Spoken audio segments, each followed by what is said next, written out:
Welcome to another edition of Pete's This Week from the Coach Go TV production studios. I'm your host, Dan Malta. Once again, we're going to be joined by an out-of-town guest. The Petes are playing the Ottawa 67s on Wednesday night, so fittingly, we're joined by Mike Nellis from the Ottawa 67s. Mike, I'll just let you introduce yourself a little bit.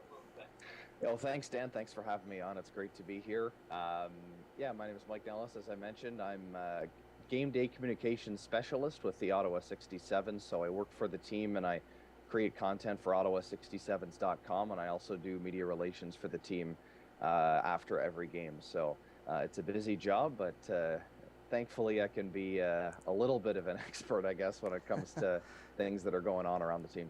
Well, even if you weren't an expert, you get to see everything that's happening, just being that close to the team. So, kind of have to be an expert. It just happens, I'd imagine. So you see all those post-game scrums, you see everything, and the questions that the coaches get asked after the game. What's the mood and tone like in those press conferences right now with the 67s on a 3-7 run over their last 10? Well, that's kind of been the tone for the entire year, and not really to take too much away from the 67s.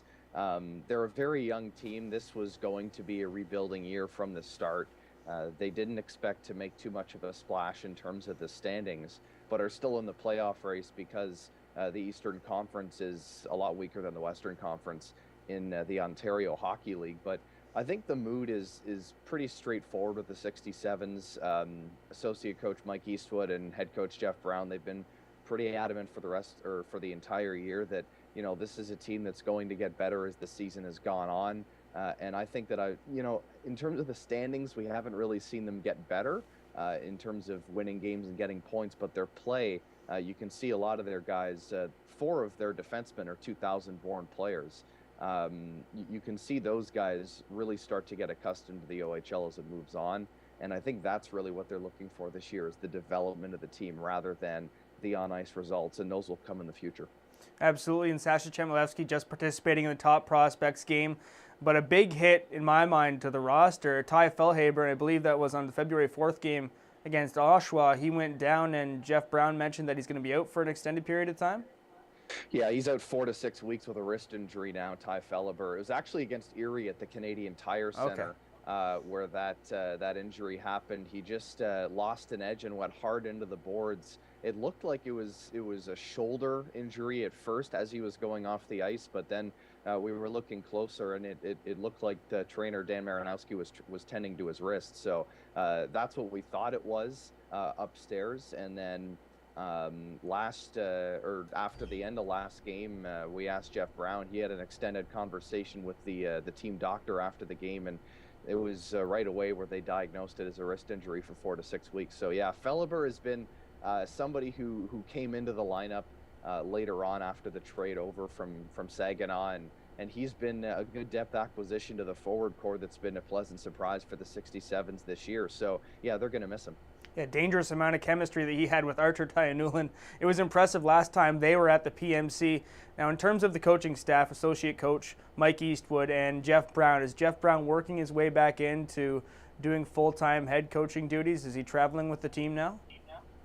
He is, yeah. He's come back since January now to his full-time head coaching position. Of course, for people that don't necessarily know what happened, he was having some health issues early in the season. So for the months of November and December, it was associate coach Mike Eastwood, another former NHL player just like Jeff Brown, who took over the head coaching duties until after the Christmas break.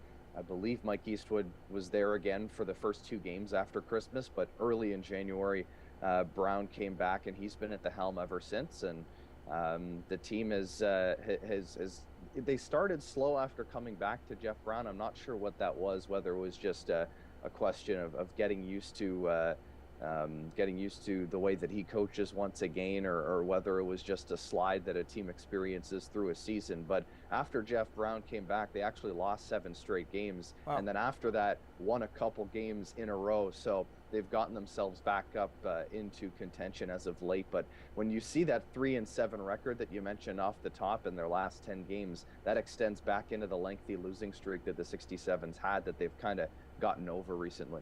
In terms of, you said, developing this team, they knew this wasn't going to be their year necessarily, but looking ahead to next season, what players do you expect to really be a factor, and where do you see this team progressing to? I think next year you're looking at a team that should be competing for the OHL's Eastern Conference Final. I think that's where they expect to be.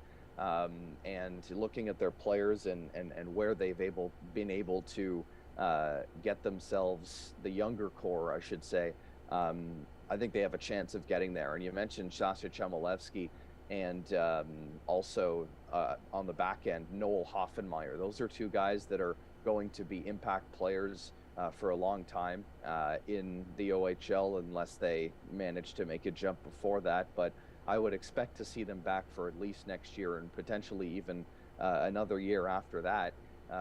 Hoffenmeyer has really sprung up the draft rankings since the start of the season. He was ranked in the lower rounds, and now he's in the top half of the draft. And he's been playing #1 minutes as a 99-born defenseman. So he's a guy that the 67s are going to rely on. Again, looking at the D-core defensively, there's Peter Stratus and Kevin Ball, who have been very good players as 2000-born defensemen. Kevin Ball is already 6'5", and he's only a 2000-born player. So he's going to be a force to be reckoned with on the back end for a very long time. Up front, Wendell Clark's son Cody is one of the new acquisitions for the team this year, and he's been a pleasant surprise. He's gotten his nose dirty in the corners and has really been a guy that can work hard for Jeff Brown and has a lot of skill as well. So he's somebody that could break out. And another winger, Ben Evans, late in the lineup, or low in the lineup, I should say, is going to be on this team for a very long time as a 2000-born player. So, you know what you're seeing, Dan, is you're seeing a lot of these younger players get a lot of ice time and a lot of exposure that they wouldn't necessarily get on a lot of other OHL teams. And a lot of people around the 67s tend to think that that's really going to help the team going forward through the years when they need to have these players stepping up. And a lot of people in Peterborough have been enjoying when the 67s come to town. They get a chance to meet one of their heroes, Wendell Clark. He's been at pretty much every game the 67s have played here at the PMC so far this season. Another thing I wanted to touch on was the goaltending situation in Ottawa. A bit more of split duties this season, more than you'd see on other teams around the OHL. Both goalies struggling if you just look at the bare numbers, save percentage, and things of that nature. Is it the young defense core? They're facing some tough shots, I'd imagine. I know Leo Lazarev is one of the favorite goalies of every broadcaster in the league for his quirks and just the way he plays the game so aggressively, but looking like they're struggling a little bit this season. What do you think's led to that? Well, I think you hit the nail on the head. It's the young D-core. And, yeah, Leo's great. He's a great guy, a great character, and he's fun to talk to as well off the ice. Olivier Lafreniere is a super great. He's got a great character as well. The kind of guy that can succeed in this league down the line. And I think he's going to be the 67's option in the future, which is why you're kind of seeing this split workload. It's the third year in a row that the 67s have not had really a bona fide starting goaltender, and their two goaltenders have just split the load. And I think the reason why they're doing that this year with the 97 Lazarev and the 98 Lafreniere is because next year Lafreniere is most likely going to transition into that starter's role, if you were to ask me. So I think that in terms of the stats, you kind of have to take it with a grain of salt, because the 67s are allowing a lot of goals, and that's because of their D-core, but they're scoring a lot of goals too. This is one of the best offenses in the OHL's Eastern Conference, and when the 67s win games, you'll find that they often win them 6-4 or 5-3. And just recently, of course, against Erie, they lost 8-4. So they still scored 4 goals against the best team in the OHL, which a lot of teams would consider a success. So when you look at it that way, I think the cause for concern in terms of the goaltender stats is just overall the team defense, and you can add it up to that young inexperience on the back end that's going to, for the 67s at least, hopefully, disappear as the years go on and as these players get more experience at the Ontario Hockey League level. And now, Mike, heading into the Wednesday night game between the Petes and 67s, Have they just been going about their business, game planning as usual to the 67s? I know most coaches like to say, we stick to our game plan and we do what we want to do, but they're going up against one of the tougher teams in the conference in a tight battle for first place overall in the East. So what do you expect on Wednesday? Yeah, the 67s aren't, the schedule's not being nice to them right now. They're coming off a game against the Erie Otters, and they're heading into one against Peterborough, which, as you mentioned, one of the powerhouses of the OHL, and they've got a chance to go deep into the playoffs this year. So the 67s are going to have their hands full. Again, in terms of a game plan, I think you're going to see Jeff Brown say a very similar thing in terms of what he said last game against Erie as well, which is you can't give the opposition any freebies, and you can't give them free chances to get good offensive zone time. So in terms of, in that respect, you just have to stay out of the penalty box. You've got to be careful with the way that you're playing, and don't take too many penalties, because if you give teams time in the attacking zone, they're going to make you pay for it.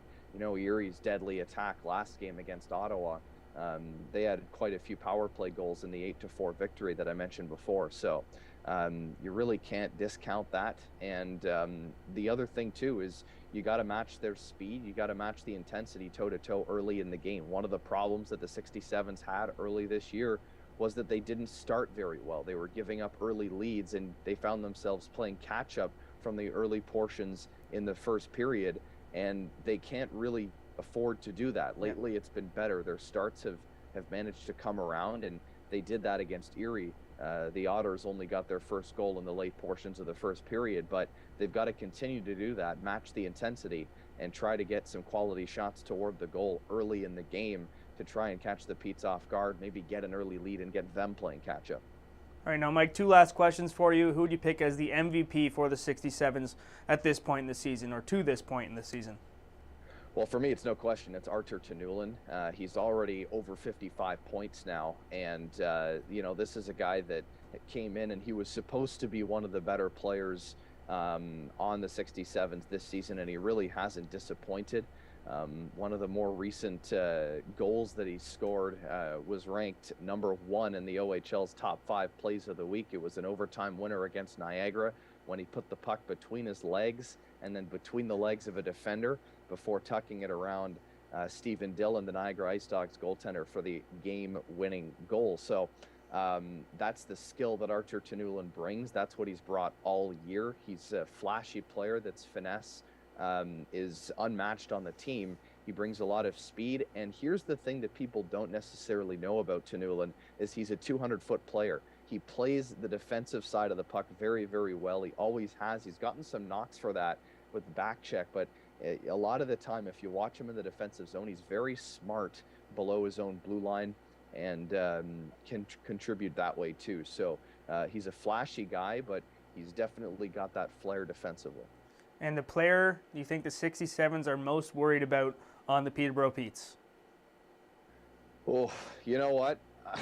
I know this is kind of a cop-out answer, but it's the whole team. And, it's really something that, the Petes loaded up at the deadline. They grabbed a lot of impact players, and in terms of being able to shut a guy down, you can't look at one guy because there's another one right behind him ready to shoot the puck. And I think for the 67s, that was one of the problems that they had against the Otters in their last game, is they thought about, okay, we got to shut down DeBrincat.